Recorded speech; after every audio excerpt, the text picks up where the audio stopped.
Welcome to Tell Me Your Story, new paradigms for a new world where we're giving you choices and knowledge of those choices to help make your dreams come true. We are here 9 times a week, Sundays at 7 a.m. and 7 p.m., Monday mornings at 1 a.m., Wednesdays at 9 a.m., and Monday through Friday from 8 to 9 a.m., streaming live at all those times at richarddugan.com. We are on SoundCloud, iTunes, TuneIn Radio, Spotify, Stitcher, Player FM, as well as YouTube, where you can watch these conversations.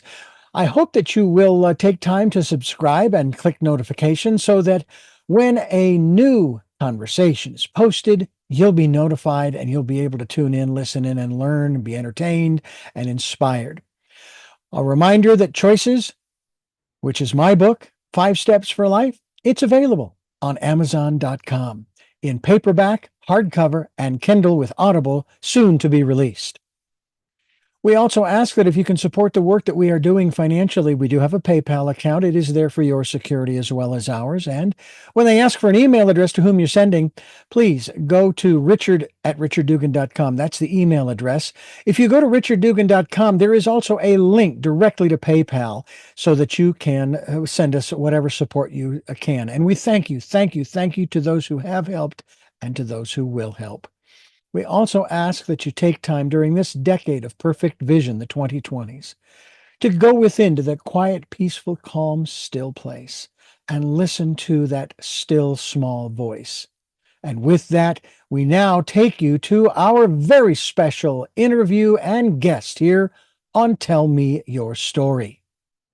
Welcome to Tell Me Your Story. I'm Richard Dugan, your host. And today, guess what, folks? If you're not in your car, maybe even if you are, you might be able to do it with one of your feet. We're going to do a little dancing today. We're going to talk about this glorious dance, your music and mine, with our very special guest, the author of this book, Seye Kuyinu. Thank you so much for joining us here on the program. It's really a pleasure to have you as a part of Tell Me Your Story. Thank you so much, Richard. It's an honor to be here to just talk about the book and to just get to know you to just have a really good discussion about this glorious dance itself, this glorious dance of life.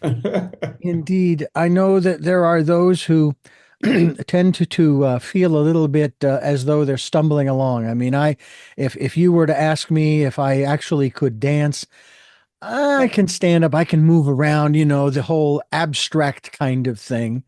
I flash back to 8th grade when we were told we were going to have a dance class, the last period, I think it was. It might have even been after class.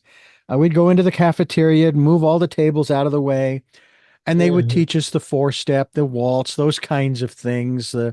And, some people will say, I have 2 left feet.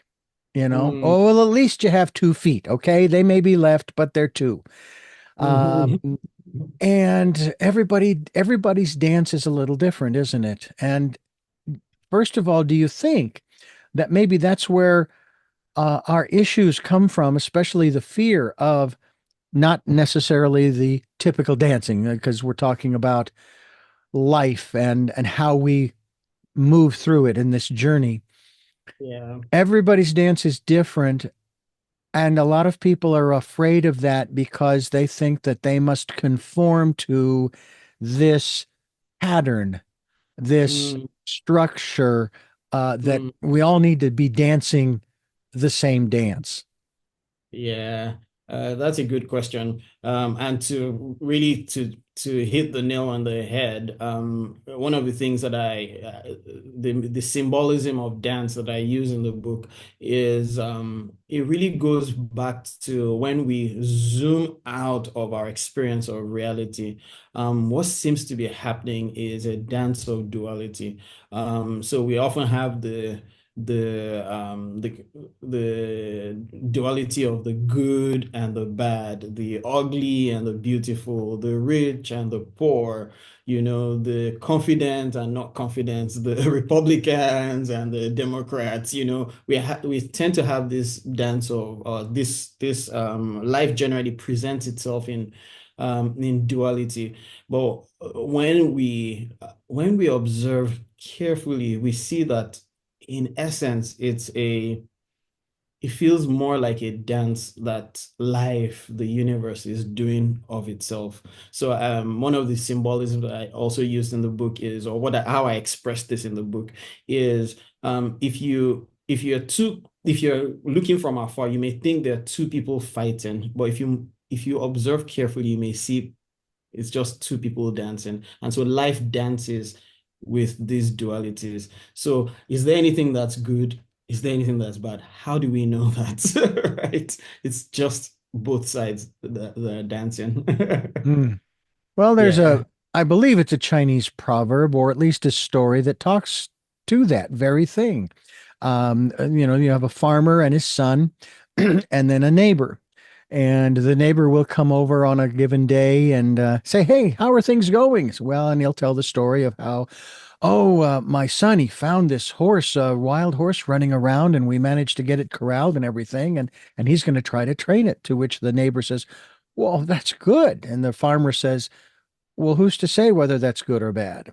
Next day, the neighbor comes over and, "Hey, how things going?" "Well, my son was trying to break the horse and he fell off and broke his leg." "Oh, that's bad." And the farmer, of course, who's to say whether it's good or bad? I'll tell one more level of this, and that is that the neighbor comes over the next day and says, "How are things going today?" "Well, the military came by here to conscript people for the war that's ongoing, but my son couldn't go because he had a broken leg." "Oh, that's good." And the farmer, of course, replies, "Well, who's to say whether that's good or bad?" It's Exactly. it's one of the things that I have I used to struggle with a great deal. Now, to say that I am free of the duality mentality, if you will, I still struggle with that in many different areas. But I try to keep in mind the analogy that I use, Seye, that the cosmos, if you're looking, let's say, through at images of the cosmos from, say, the James Webb Telescope, Mhm. and if it was a movie, a series of images, and you see things moving around and maybe crashing and exploding and doing this and that and the other thing, you sit there in awe. Ooh, ah, wow, that's incredible. On the subatomic level, you actually have the same thing going on. And you're in awe of Mother Nature, of science being able to allow us to see down to those depths. Mhm. But then when we start dealing with our level here and so forth, and we see things moving and shifting and changing and colliding and exploding, there's judgment. Mhm. And it's like, well, wait a minute. Out there, there's no judgment. And deep down in here, there's no judgment. But why at this level is there judgment? It just is what it is. And Yeah. I guess that's the paradox that you're talking about in terms of, uh, you know, the nature of life and finding meaning in everything beyond the notion of, we'll use the term, as you use the term, meaninglessness. Yeah. That in 100, 1,000, or 10,000 years, and I'm going to use the example since it's of current event, Mhm. the election of 2024, Mhm. who cares? Who's even going to know about it? What difference is it really going to make 100 or 1,000 or 10,000 years from now? Yeah. The example you use is so poignant. When you talked about, if you zoom out of the universe and you see, the Milky Ways, you see the galaxies, you see the stars, moving. If you zoom again inwards into really, really, really zoom into subatomic particles, you see there's just things happening.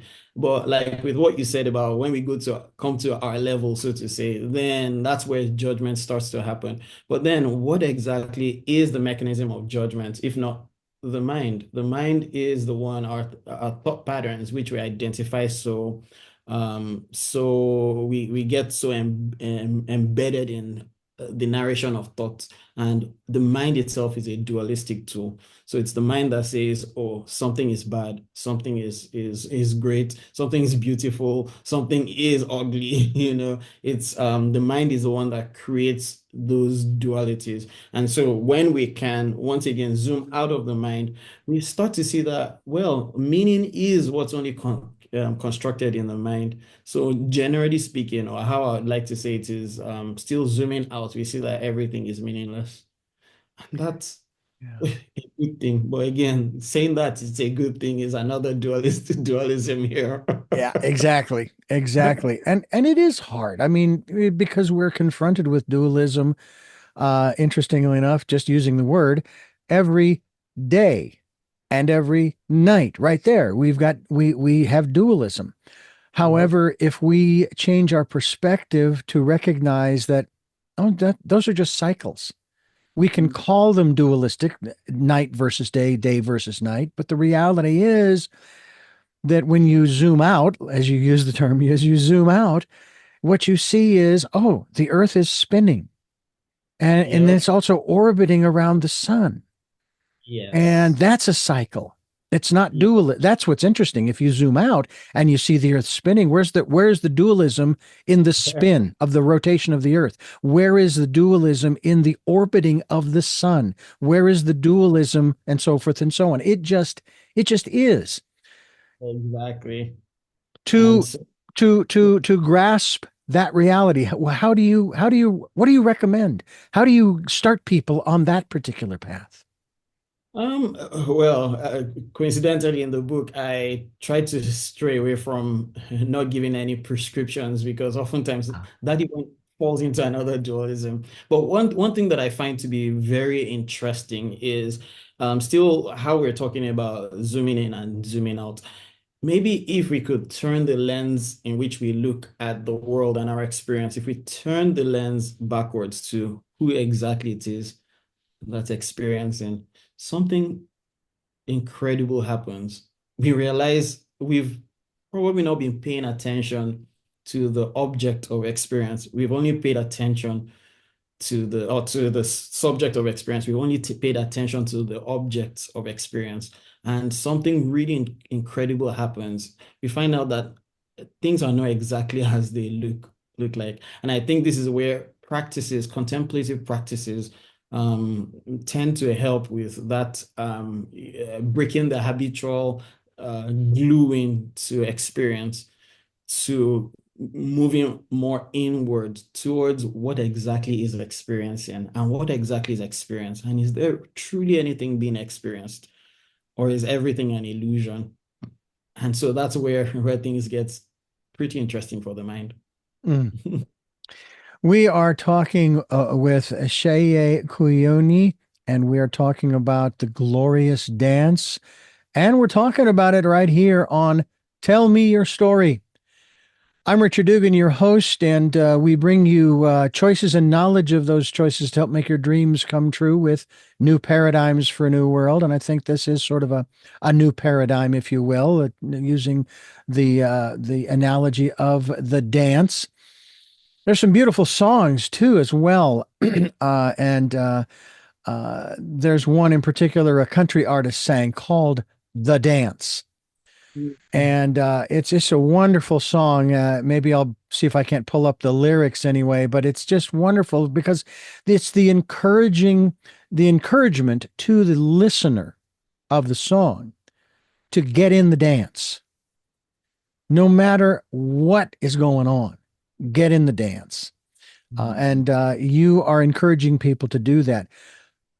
Where did you come up with the idea of using that as the premise, as the analogy? Are you yourself a dancer? No, coincidentally, in the book, I actually opened I think chapter 4 was called The Dance of Thoughts. And I started with saying that you would, you would, you should pay to watch me dance and collect your money back. Yeah, I'm not a dancer, but I think still in contemplative practice, what seems to happen is, or how I experience our, or how I perceive reality is, reality itself is a dance by no one to no one for no one, and the dance takes the shape of the left. You know how you have the left and the right legs, Hmm. um have the right hand and the left hand. You have dualism plays with both sides, and so our experience of seen objects or unseen objects, they're still part of this dance. And this dance, like I said, is to no one for no one. And so I think when we relax into this knowing, we realize that life itself is happening on its own. And that brings some kind of relief to us when we start to see this or start to understand this, begin to know that a lot of our anxieties, a lot of our angsts, a lot of our sadness, our suffering, they're just propagated by the mind. But when the mind relaxes, you see that life is happening of its own accord. Life is its own dance, and that dance is glorious if you look at it from a particular perspective. We are talking with Seye Kuyinu. He is a story alchemist who coaches high performance teams, individuals, and organizations. And he is coaching us here today, as it were. And we hope that you will continue to listen. The book itself, I find interesting because not only because of the analogy or the example of the dance.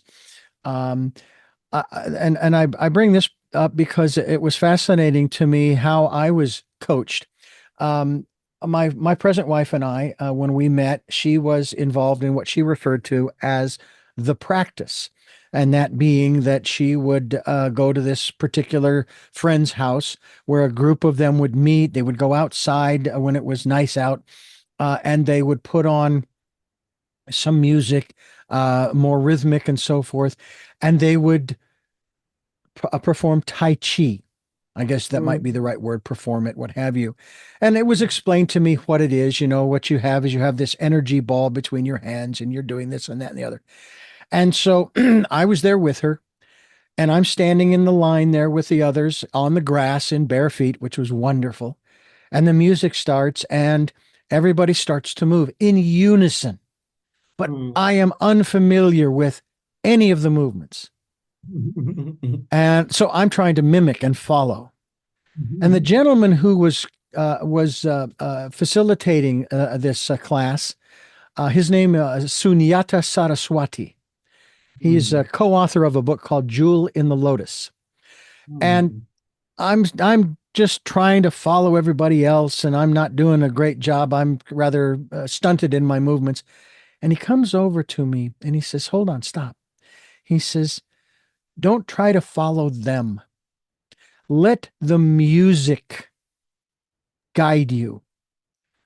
Just flow with." I mean, as a matter of fact, I think he even mentions that close your eyes and just move and let the movements come from within and from the music.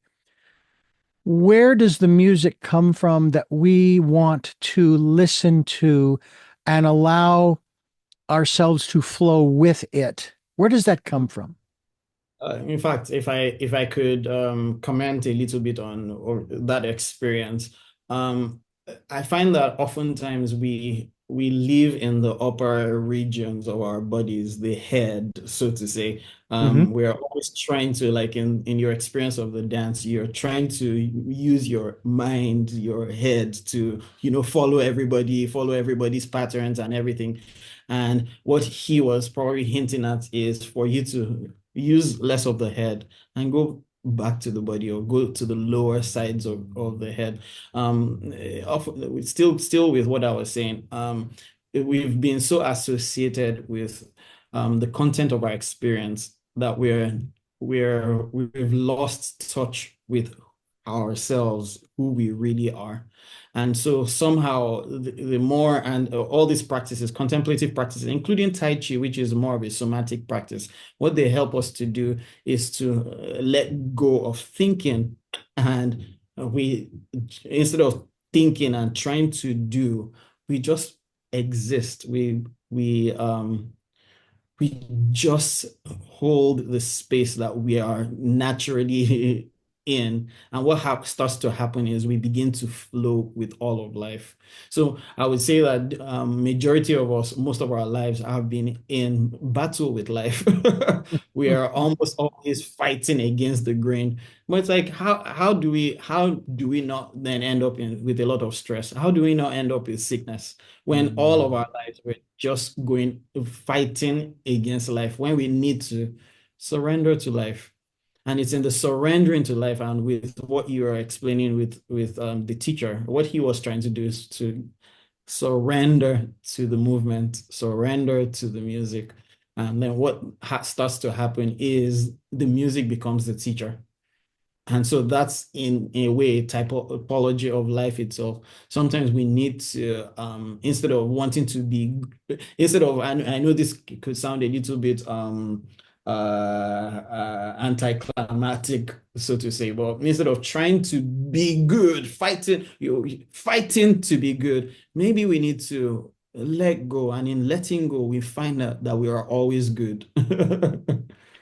That's an interesting observation that you make, especially considering the fact that um, there's a biblical passage that uh, I quote quite often on this program from the New Testament, and it is, "Be ye perfect, even as your Father in heaven is perfect." And your description and I could go into mine, but your description is truly, that's perfection. That is the perfection I think that is spoken of there, not being right or wrong, getting out, not the dualism, Yes. but In fact, if I just, if I could even go a little to just add another extra comment to that mhm, scripture, perfect as the Father in heaven is perfect. This is not about practice. This is about recognition, mhm. right? Oftentimes we are trying to be perfect, but you already are perfect. So know that you're perfect. And then what happens is from the inward, from the inside, then the outside begins to mirror the inside. I know that that's another subject we can talk about too, in that when we look outside of ourselves and we see what's going on, we'll use the term the dualism. It's been said many times, when you see that, and especially if what you're observing and what you are focused on is chaos, or, whether it's hurricanes or earthquakes or wildfires, or, man-made challenge, destruction, man's inhumanity to man. Turn that around and look inside and see where that's going on inside of you. Absolutely. Absolutely. What is one of the one, and again, not wanting to get into any steps here, or prescriptions as you call them, um, ways in which you have been able to separate yourself, or maybe not separate yourself, but recognize from a different perspective, that that's a beautiful world, even though that still constitutes a certain level of dualism. But that though this is a beautiful place, and when it comes to people's perceptions, let's say of the United States, yeah, I would agree. There's always room for improvement. It's not that it's bad now. It's just that, hey, we could do things better, Hmm. but without putting all of that stress and strain on ourselves. I think that's where we run into the roadblocks, isn't it? Is that, yeah, Yeah. there's always room for improvement, and so we're always trying to improve and improve and it's never ending, instead of just stopping and being still. Yeah. You know, for me, one thing that first of all it became very obvious is, and I think I alluded to this earlier, is that culturally, we've been taught to look outside of ourselves for everything, whether it's success, whether it's health, whether it's whatever it is, we've been taught to look outward. But there is in the recognition that there's never going to be anything outwards because it's all going to be a hamster's wheel. The more you have, the more you do not have. When we can bring attention once again inward, and this is kind of where I would say a lot of practices, contemplative practices, meditation for one, is a really good tool to be able to to see what happens within. And so the at least in my own experience, the longer I've spent the more time I've spent in my contemplative practice, the more I begin to realize that there's never been an outside. There's always been an inside. So the inside always mirrors the outside, or what we then experience as the outside is just a mirroring of the inside. So it's kind of wild that we've never paid attention, or we hardly pay attention to the inward. We just keep going to the outward. And I think that's the part of the paradox here. Hmm. But I mean, to summarize this, I think a practice like meditation, or in a more Christian practice of contemplative prayer or centering prayer is something that I sometimes suggest. But any practice that brings attention not on the outward, but on the inward, most of us do not know what that inward is because we've just never been taught, or it seems scary, tell someone to sit down for 30 minutes with your eyes closed, not doing anything, not listening to anything, not even a guided meditation. Most people will feel agitated, But Hmm. then the only thing that we truly have is ourselves. But that's the least of time. We spend the least time with the only thing that we have, which is ourselves. Hmm. Isn't that crazy? Yeah.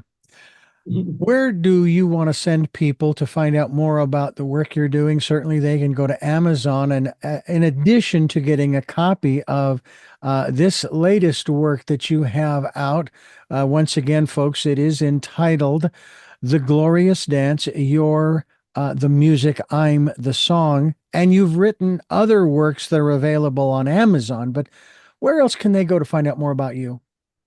A really good resource would be my website, SeyeKuyinu.com. There I have a link to my writings. I write on Substack twice a week. Most of my writings on Substack are contemplative prompts based off of generally negative emotions and how we deal with life. So I threw in a number of prompts and just contemplative, it's more contemplative writing to get the reader to more or less examine their own direct experience as opposed to not necessarily telling people what to do, but really what exactly are you experiencing and how amazing, how glorious is it that we can experience what we're experiencing, and then who exactly is it that does the experience in itself. Hmm. I see that to be a really good this to people may be interested in that. Well, we will be linked to that website to let people know about you and the work you're doing, the books that you've written. And we hope that folks will go there and hope that you folks will continue listening to Tell Me Your Story. I'm Richard Dugan, your host, and I'm here with Seye Kuyinu, and we're talking about dancing. I mentioned eighth grade and that kind of thing. I have to say there's a side to that, and that was that the instructor that we had, a woman who was teaching us, one day she didn't show up. And one of the teachers came into the auditorium, the cafeteria, and began to explain to us why. Because she apparently, the dance instructor, I seem to recall her, and she's a very beautiful woman, had it contracted or what have you. I believe it was Huntington's disease, which they tried to explain to us what it was, and that she wouldn't be returning. And I thought, wow, okay. I hadn't thought about that for a long, long time. And Hmm. I just thought that was really an interesting experience to have gone through where we were learning how to do something we weren't comfortable doing. Most of us weren't, you know. But at the same time, there we were, and we were now experiencing an aspect of life that faces us all, our mortality, not so much having some kind of a disease, a terminal disease, but our mortality, that we are not here forever. Yeah. Another that to me is on under the same category as sunrises and sunsets orbiting the sun, spinning. It isn't dualism. We turn it into that. You think that that's another issue when it comes to dualism? We're the ones that make the dualism, the pluses and the minuses. But the universe, there is no dualism in the universe, but according to the universe, shall we say? Yeah, I mean, look at it. They're still talking about death. The dualism that the part of dualism here is that there is a life and there's death, right?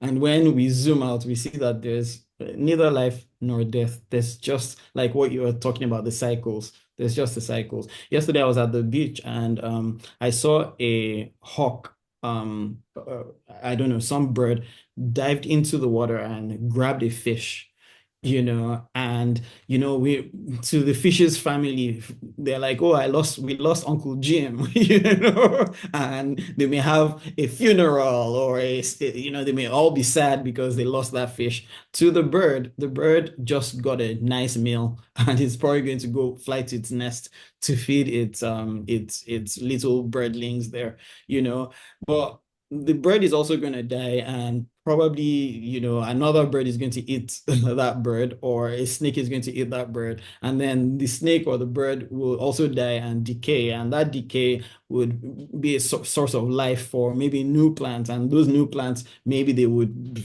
find their way to the water and then feed some fish, and then the cycle continues over and over and over and over and over again. So the question is life not really part of is life presenting itself, isn't it part of that circle, or isn't it part of that dance of left and right, right not being an absolute, left not really being an absolute, and both sides just dancing to as one, so to say. Yeah. You know, when people talk of for example, the political spectrum, you have your far left and your far right, and then you move towards the center, and they actually will use it. They'll actually loop it, and they'll connect the two ends. It's not a line. It's looped, because the further you go one way, then you all of a sudden you're back on the other side and around the other way. So it's not so much a dualism as much as it's just a spectrum, and you find yourself somewhere along that line at any given point, and that position or that point on that line or that circle will change from time to time. We You never know? stay in the same place for very long. And actually, that's a good thing, isn't it? Yes, it is. Well, we could say it's a good thing until it's no longer a good thing anymore. Well, yeah, this is true. This is true. I mean, But in depending on, life, but just yeah, in life. yes. So let's look at this. Depending on where you are, someone can say 40 degrees Fahrenheit is really warm, right? Meanwhile, for me, I'm probably going to be freezing at 40 degrees, right? For somebody else, it's like, oh my God, that's really good. So do we then have any absolutes? Do we really, are there true absolutes? Are there true, or this exactly is good, Hmm. or this exactly is bad, because what we see in life generally is that what is bad may be actually be good, and what is Mm, good could be bad, right? There was a time when talking about history, there was a time when everybody, like, there was the sugar, I think it was the sugar rush. Sugar was this thing that, people would do anything for. mm. But now we're hearing, oh, it causes diabetes, or smoking. There was a time when it was recommended to smoke. Right now, we have every cigarette package with a cautionary sign saying, it could cause lung damage or lung cancer. So what we see is there's really no absolute. And so, still going back to a lot of what I point to is, we still need to be able to observe what's going on with life, especially from the perspective of the observer, and rather than being so embedded in our understanding of the objects in which we oftentimes play with. We probably need to see who we really are. And when we see who we really are, we see that we are dancing through every spectrum, if you will. Yeah. Where it's an interesting world in which we live. Fascinating. It can be confounding sometimes and frustrating, sure. But when I think about the way you describe it here, and especially in your book, This Glorious Dance, I I don't necessarily see per se the ups and downs in the context of the journey. I see sort of a progression, Mm, in that if we want to look at the ups and downs, those mhm, ups and downs are part of the progression on the journey that help mm, us at the next step and the next step and the next step. And mhm, that regret not only being a wasted emotion, mhm, it's useless because you can't go back and undo anything. Even if you mm, wanted to, you couldn't, because if you did, then that would change who you are. There's that wonderful time machine story of someone who wants to go back in time, and they want to kill a certain individual because mm, this individual, gave birth to and da da da da da da. And so they want to go back and they want to do that. And yet, no matter how many times they go back in time, they can't. mm, They try, mm, they take out a bunch of other people, but it doesn't last because the past, in a manner of speaking, is already locked in. It's done, it's over. And we are who we are today. Talk to us about that level of acceptance of self. We talked about, the perfection and so forth, as you and I were talking earlier. But let's talk about this aspect in the context of this glorious dance of accepting self, accepting ourselves as who we are. Not yeah, not taking away the dreams of who we'd like to be, but right this moment, in this moment of perfection, being right now, saying yeah. the good, the bad, and the ugly, going back to the dualism, uh, that's that's all part of me. It makes me who I am today. Yeah, I think too, I like to play a game of, okay, let's unpack the bag. Oftentimes we're often stuck with, oh, okay, the past has already happened. It's gone, move on, without really unpacking what that really means. And if we go really into the weeds of this unpacking, we see that all that's being referenced to when we talk about the past or regrets, they're just thoughts. They're just thoughts about Mm. It's just memory and thoughts, right? But when we drill in, when we look closely, we see that every thought is just happening on their own. Every single thought is uncontrolled. There's no thinker to any thought, right? And in fact, if anyone wants to argue with that, it's like, okay, it's really simple. Sit down and don't think and see how if you can achieve that. And for every thought that you have, make sure that you are the one that created the thought, right? So when we see that thoughts are happening on their own accord, we see that regret is just thought about the past. And then when we see that they are actually uncaused, we can realize that this very moment is the only thing that truly exists. And when we see that this moment is the only thing that truly exists, we can see that there are potentials. There are always potentials in this very moment. And so, what we do when regret presents itself is we oftentimes will sit in that self-referential, habitual, repetitive narrative. We sit in it and we just watch that movie and get more embedded in something that's not happening, that it didn't even happen because the past itself is kind of not real. We can't step back into the past.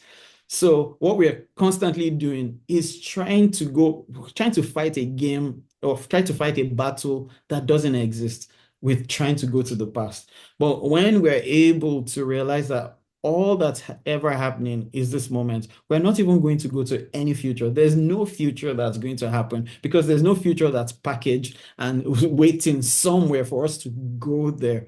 There's just this moment. So everything unfolds moment, every single moment. So this moment becomes the future, which is this particular moment. So all we can do is to just show up in this moment. So this Mm. is kind of where I say that regrets, like you also mentioned, regret is a waste of energy. Not that we can't have thoughts about things that have happened Mm. and make resolves, but we can also see the futility of past actions. We Mm. can all can acknowledge them, we can honor them, but realize that they are nothing but an illusion. Mm. Seye Kuyinu is my guest. This glorious dance. You're the music. I'm the song. Title of the book. I'm Richard Dugan. This is Tell Me Your Story. We bring you new paradigms for a new world, give you choices and knowledge of those choices to help make your dreams come true here on Tell Me Your Story. And we're talking today about this glorious dance.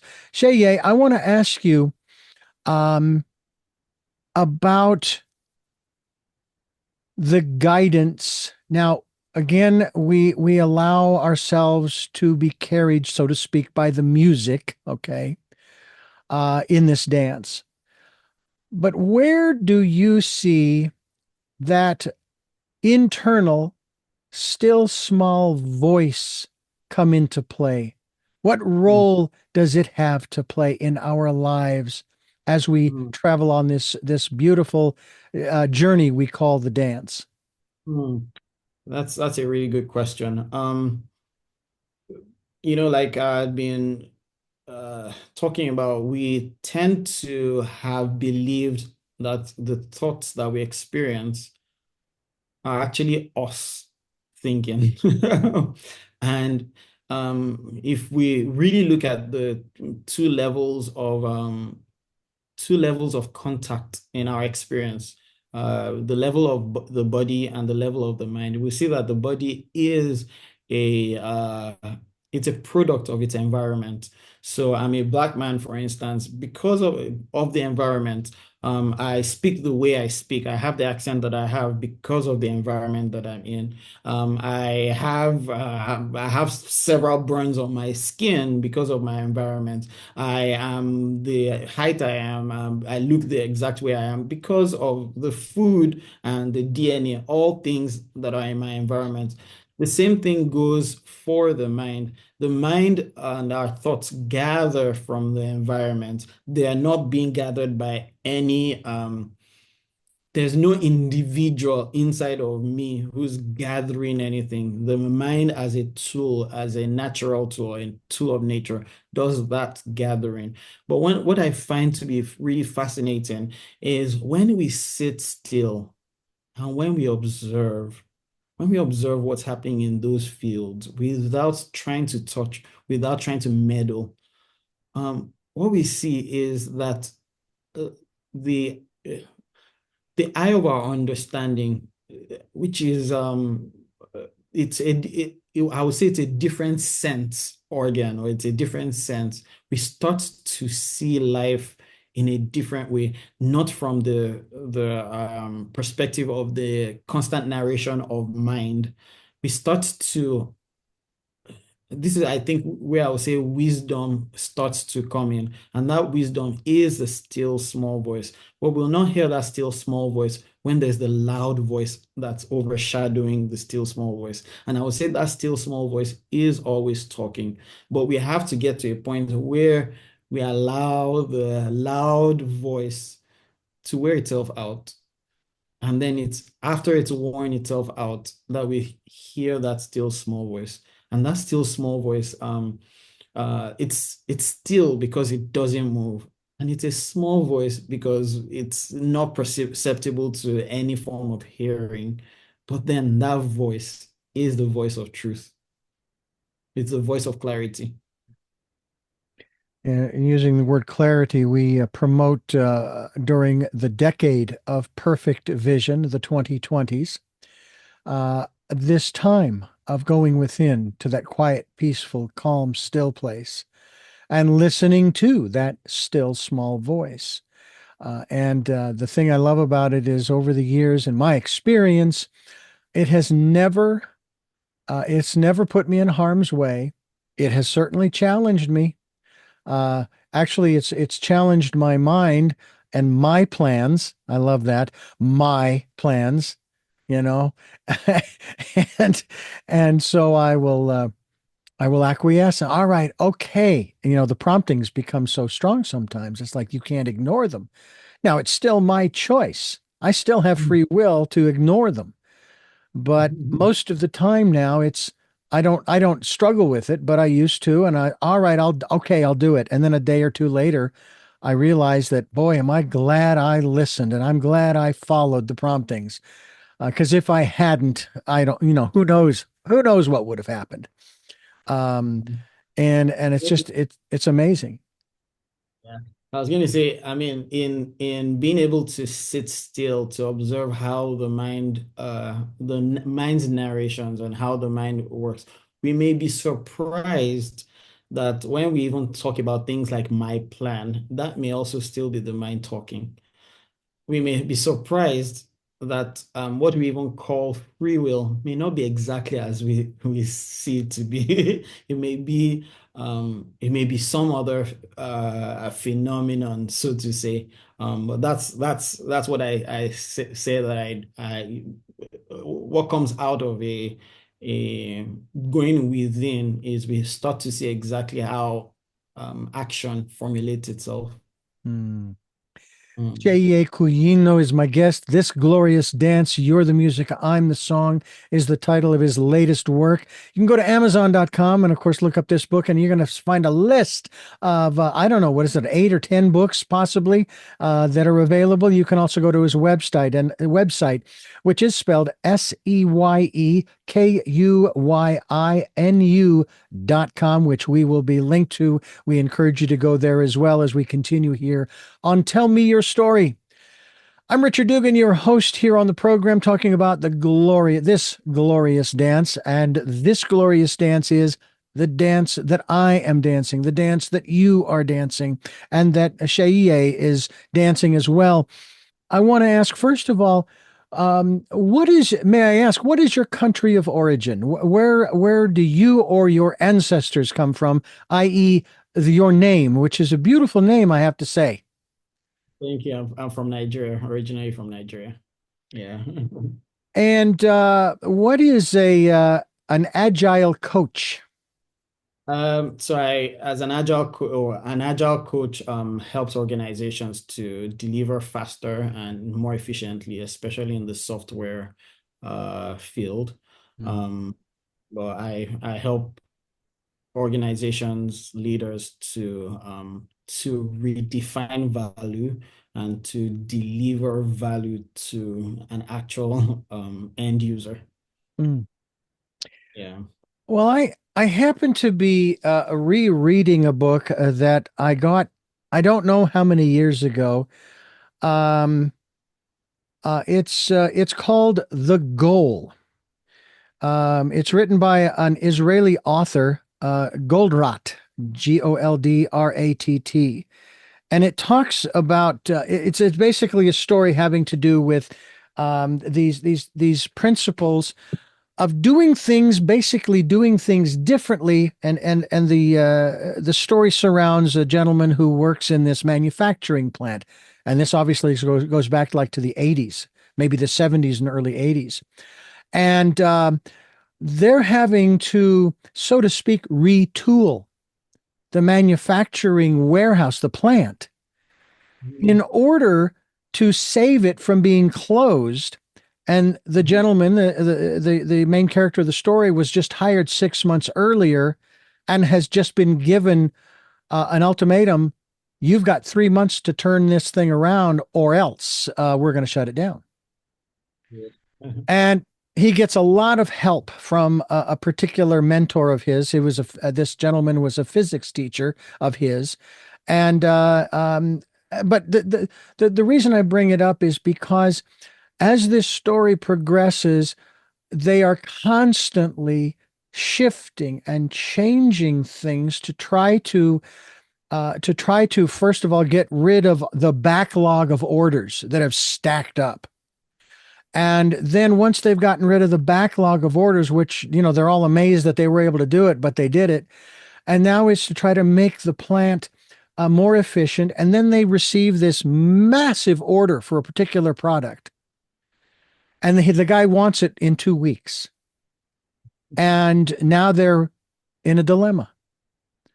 And my point of bringing this up is that even though I said earlier that, yeah, there's always room for improvement, and we're all for that. I mean, as you and I, we go through our lives and we're sort of doing self-evaluations, and we're trying to work our way through these different aspects of who and what we are to get past them or to get through them, beyond them, to fulfill our life's purpose, to fulfill our dreams and aspirations and desires. And it seems as though it's never ending. It just keeps right on going. We don't ever take time to stop and or rest. I don't want to say rest on our laurels per se, but we never Yeah. take time to, number one, enjoy our little victories and sometimes our big ones, but then to enjoy them and then, okay, and I'm going to sit here. I'm just going to pause and I'm going to rest. I'm going to be perfection right now. And I'm not going to do anything. I'm just going Mhm. to sit and maybe listen to that still small voice and so forth. Yeah. Share with us your observation, your perspective on that. I'll tell you, that book is right on my shelf right I see that. there. Yes, I see that.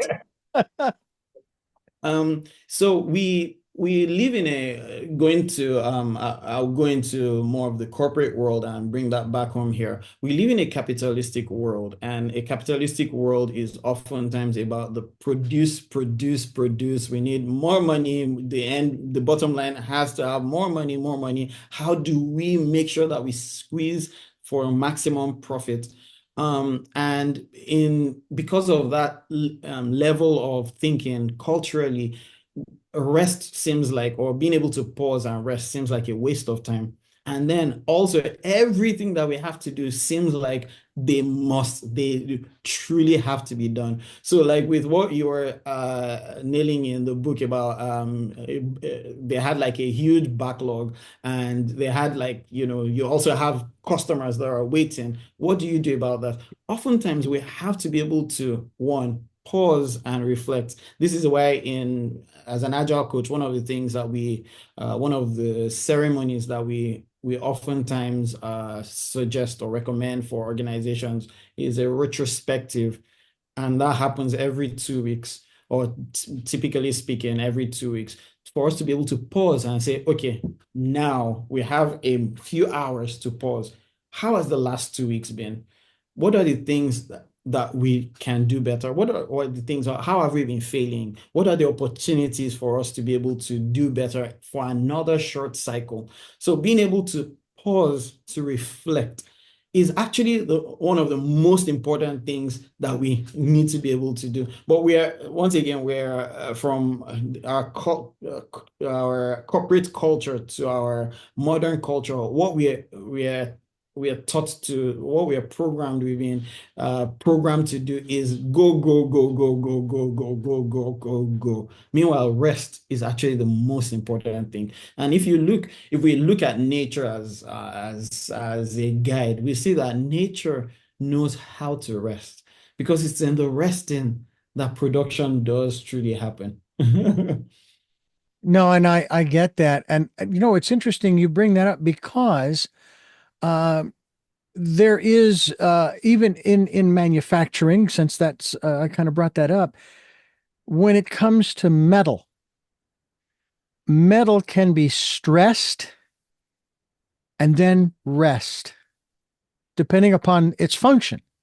Mhm, Even in a building that's made of concrete and steel, mhm, okay, and it's a tall enough building that's being affected by the elements around it, the metal can be designed in such a way, probably a chemist, someone in chemistry knows how to design the right kind of metallic alloy and so forth and so forth, that mhm, when the winds come along, the building might sway a little, which will stress the metal, but the metal won't break.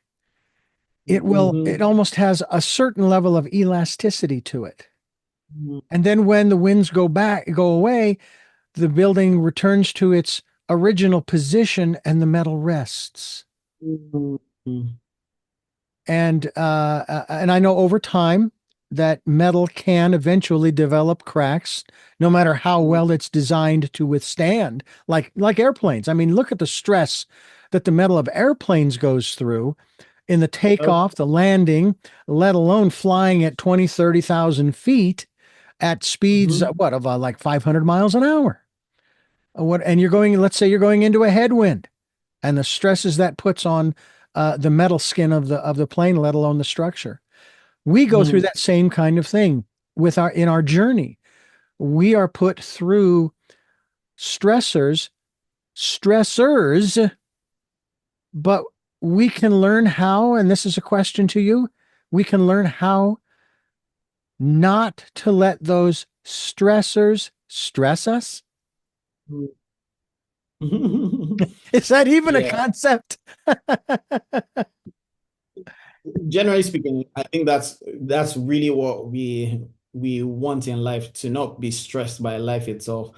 More, I mean, coincidentally, one of the best ways to do that is to really find time for rest. And when I talk about rest here, I'm also talking about contemplative sits, Hmm. or conversation.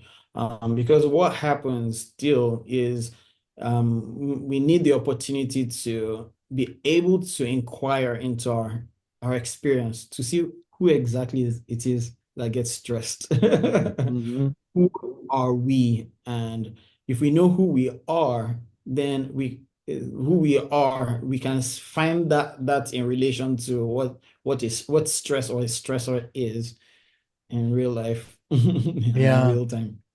I was going to save this for after the interview, but I have to tell you, I'm impressed by the fact that you have a copy of the goal. You are the first person that I have come across who has actually has actually read it, has a copy of it, and so forth. In spite of the fact that on the back of the big cassette package that I have, it says over 500,000 copies sold. Well, there are 499,000 more copies out there somewhere, and I'm sure many more.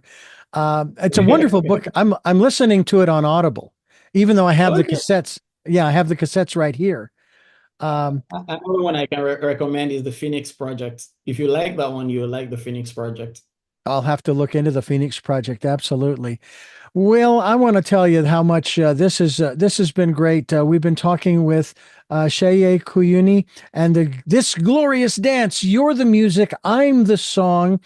When you say you're the music, we know there we were talking about that. Who I am the song. Now it's not referring to you necessarily, Shay. Um, and you're writing the lyrics. Who is I in this case? Um, that's a very good question. In investigating this I, one of the things that I find to be to be very glaringly obvious is that I am everything and everyone. And I think this is kind of where in our investigation we begin to see that what we think we are is not who we are. And then when we really dig in, there's just one thing appearing as all things, and that's who I am. And if I'm understanding from our conversation here on the program today, you're the music. I would interpret that as that's the universe. The universe is the music that we listen to, that we resonate with, and that we dance to. Exactly. And we are not separate from the universe. Oh, not at all. Not at Yes. all. So is the universe being the music and the song all at the same time. Seye Kuyinu is my guest. This Glorious Dance is the title of the book. I'm Richard Dugan, and this is Tell Me Your Story. On this program, Tell Me Your Story, we have three final questions we ask all of our guests. And Sheye, I want to, first of all, thank you so much for being a part of the work that we are doing here. We're, I mean, I'll straightforward and say we're here to change the world for the better for everyone. And as I said earlier, that doesn't mean that this place is an awful place. We need to get the heck out of here. We need to follow Elon Musk's directive and go to Mars. No, this is a beautiful place now. There's always room for improvement, but I would like to make that improvement for everyone. And there is more than enough for everyone because not everyone wants the same thing.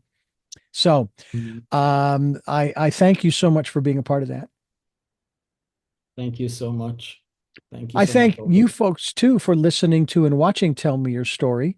And we want to let you know that we're here Sundays at 7 a.m. and 7 p.m., Monday mornings at 1 a.m., Wednesdays at 9 a.m., and Monday through Friday from 8 to 9 a.m. And we stream live at those times at richarddugan.com with podcasts on SoundCloud, iTunes, TuneIn Radio, Spotify, Stitcher, Player FM, Blueberry, iHeartRadio. And we're on YouTube where you can watch these interviews. And I hope that you'll subscribe and click notification. We also want to let you know that Choices 5 Steps for Life is out. It's on Amazon. It's in hardcover, paperback, Kindle with Audible soon to come. I'm recording it not exactly as we speak, but I am in the process of recording it, so it'll be available soon. We also ask if you can help us out financially with anything that you can. We would be gratefully appreciative. We have a PayPal account. It is there for your security as well as ours. And you can find links to both Choices as well as to PayPal on the website richarddugan.com. And we thank you to those who have helped and to those who will help. And once again, we encourage you to take this time during the Decade of Perfect Vision to sit still, be quiet, and go into that quiet, peaceful place and listen to that still small voice. Listen to that music, okay? With all of that, we now move to our final questions for the program with our very special guest. And so the first of those three questions is, who is Seye Kuyinu? That's a very good question and interesting one. But I think the ultimately who I am is everything and everyone. That's ultimately who I really am is that. But as I move in this persona, so to say. I'm an agile coach and a clinical hypnotherapist. And I like to work with people to just understand that, or to help understand that in life, there's nothing but the enjoyment of this play and this dance of life. Oftentimes, we are so stuck in our scenarios that we are not able to pull back to see that nothing is as serious as it really looks. Hmm. So, I work with people to make that really clear. What is it that gets you up in the morning? Um, that's another good question. I think I would say life itself. There is I still have to be able to I still would say this because we're so embedded in our narratives.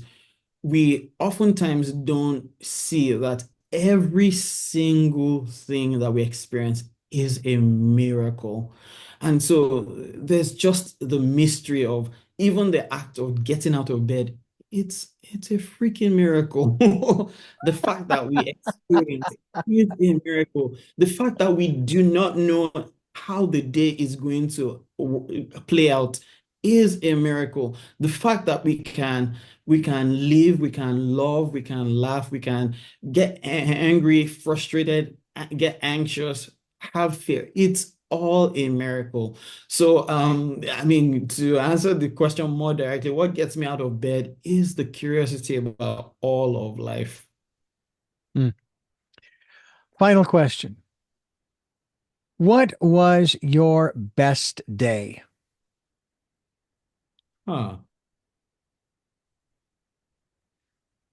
Coincidentally, I don't know if I have any that um in the way I now see life, any day could be tagged the best day, and it's still just a qualification of the mind. But what I look forward to, generally speaking, is today, knowing fully well that today is the only day that I can experience, and it has the potential to be my very best day.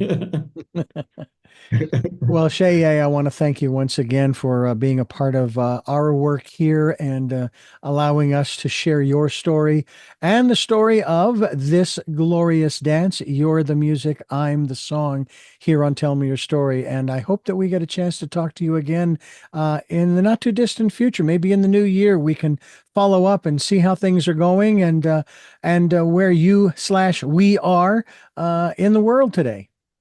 Yeah, I would be honored. And I want to say thank you so much for inviting me here. One of the things that I really do enjoy is this connection with ourselves. And I'm also talking to the listeners here. There's nothing that we have but our experience, this experience that we all have. So whether to listen to someone talk or to be interviewed or to, have this connection that I'm having here with Richard, I think that it is all fascinating, So I'm privileged to be able to participate.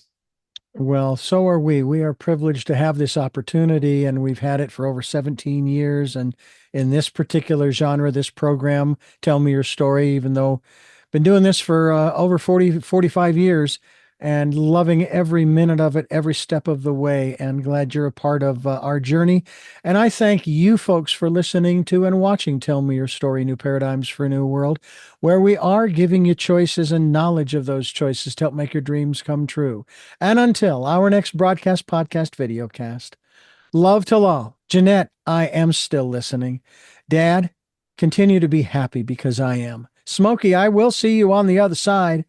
And to my dear friend Zorro, aho, aho.